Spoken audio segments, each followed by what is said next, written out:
मूलतः दो हैं, कितने हैं, लेकिन एक और विशेष बताए गए हैं, उनकी विशेष उत्पत्ति हुई।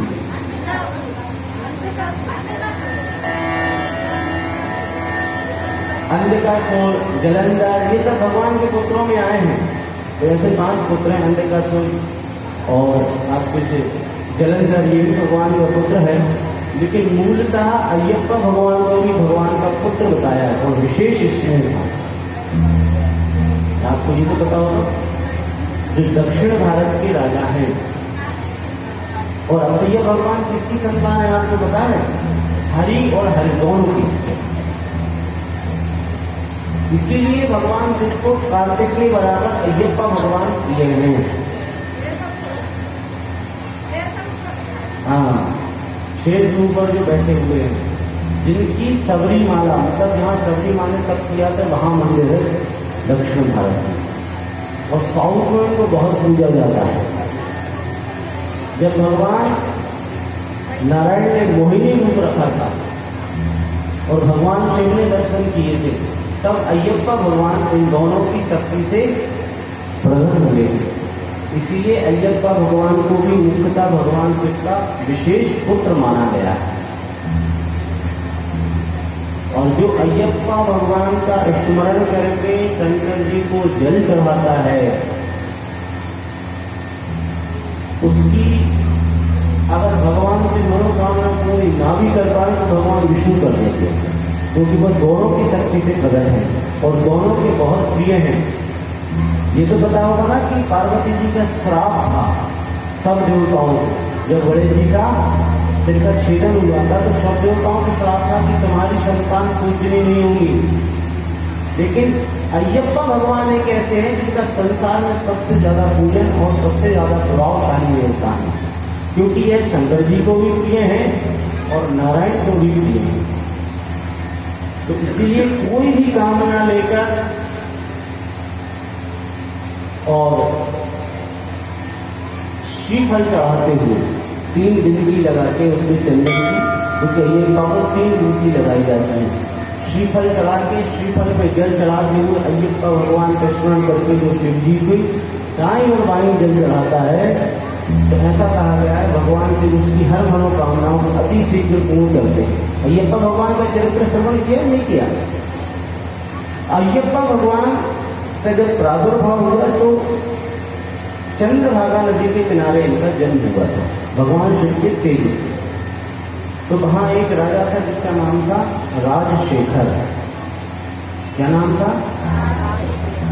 उसके कोई संतान नहीं थी, तो उसने अय्यप्पा भगवान को जब देखा तो अपने घर ले गए और इनके गले में एक घंटी बांधी। अय्यप्पा भगवान की कृपा से कुछ समय बाद इनके घर में पुत्र प्रकट हो गया। तो अब जो रानी थी, रानी ने मन में विचार किया कि अब अय्यप्पा बड़े हैं तो राज सिंहासन इनको प्राप्त होगी, मेरे पुत्र को प्राप्त नहीं होगी। तो बीमार होने का नाटक किया और अय्यप्पा भगवान से कहा कि मेरा ये रोग केवल शेरनी के दूध से ठीक होगा, तुम शेरनी का दूध अगर ला सकते हो तो मैं ठीक हो जाऊंगी, स्वस्थ हो जाऊंगी। वही महिषासुर की बहन महेश रहती थी उसी जंगल में। तो रानी ने उससे कहा कि देखो, ये जो अय्यप्पा बालक आएगा जंगल में शेरनी का दूध लेने के लिए, वहां तुम इसका वध कर देना। अय्यप्पा भगवान दोनों शक्तियों से प्रकट हुए थे, नारायण और शिव। महिष से मिले हैं, युद्ध हुआ है और उसका भी कल्याण कर दिया है। और शेरनी के ऊपर बैठ कर अय्यप्पा भगवान राजमहलों में आए। माता को जब दूध दिया, वैभव देखा, तो माता तो ठीक हो गई, लेकिन अय्यप्पा भगवान कहने लगे पिताजी मुझे ऐसा राज वैभव लक्ष्मी कुछ नहीं चाहिए। बहुत मनाया, तब जाकर माने तो कहा मेरा सबरी जहाँ माने तब किया भवन श्रृंखलाओं में मेरा मंदिर बनवा दीजिए, वो वहीं से कल्याण करूँगा। इसीलिए अय्यप्पा भगवान शिव जी को और विष्णु भगवान को अति प्रिय हैं। विशेष पुत्रों में से हैं। हर और हरि का जहाँ मिलन होता है वहीं अय्यप्पा भगवान प्रकट होते हैं। बोलो भक्त वत्सल भगवान की।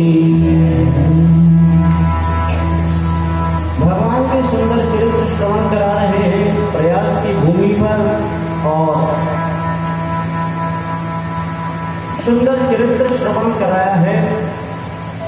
भगवान प्रतिदिनं कामं रमते वैश्या बुधि मां विहाय पतनी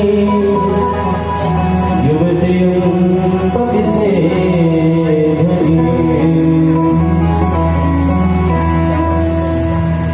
सोनकादि ऋषि शिव महापुराण का महत्व बताते हुए कहते हैं कि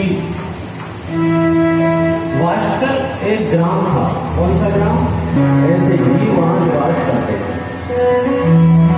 और वहीं एक ब्राह्मण रहता था जिसका नाम था विदुंग। क्या नाम था? विदुंग। तो इसका मन धर्माचरण में नहीं लगता था और ना ही कोई धार्मिक कार्य करता था।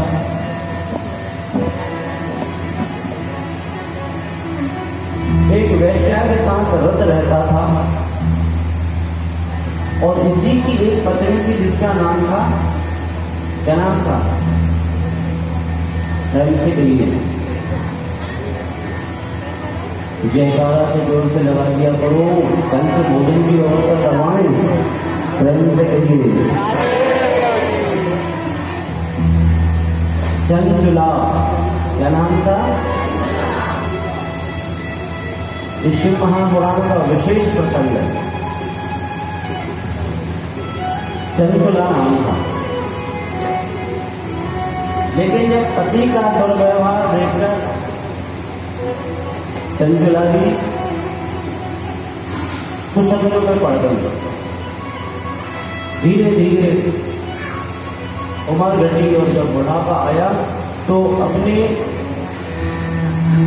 पुत्रों के साथ गोकर्ण क्षेत्र में, गोकर्ण क्षेत्र पता है आपको कहाँ? प्रेम से गोकर्ण क्षेत्र जहाँ से गौमूत्र से गंगा निकली उसको भी बोला जाता है और अपने इधर ओमकारेश्वर को भी गोकर्ण क्षेत्र कहते हैं।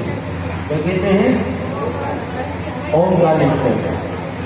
वहां जाकर अगर आप तप करते हो तो आपको अनंत गुना फल प्राप्त होता है। बोलो भक्त वत्सल भगवान की।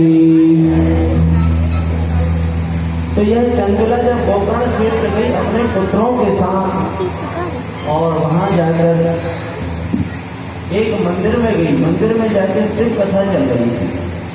तो जो ब्राह्मण देवता थे, पंडित जी थे, वह शिव कथा सुना रहे थे और शिव कथा के जब सुनी और इसने अपने पापों के विषय में सोचा कि ये घबरा गई, मुझे तो नरकों में डाला जाएगा, पता नहीं अब मेरा क्या होगा।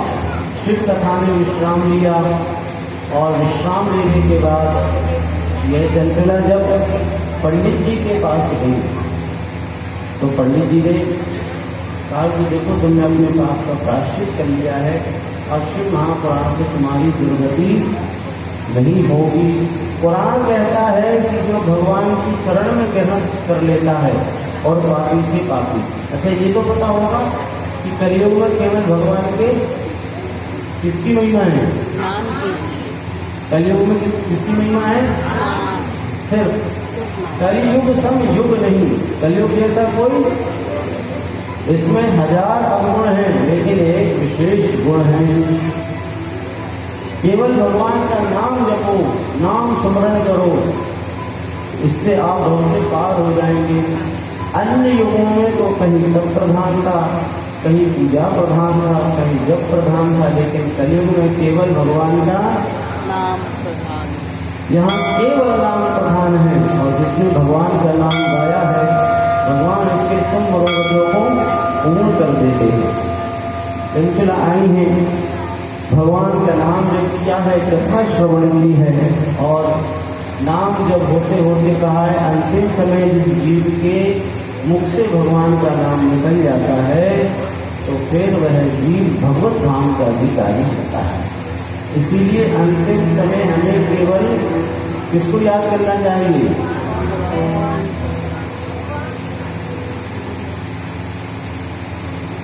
अंतिम समय हमें केवल भगवान को याद करना चाहिए। वह मनोबल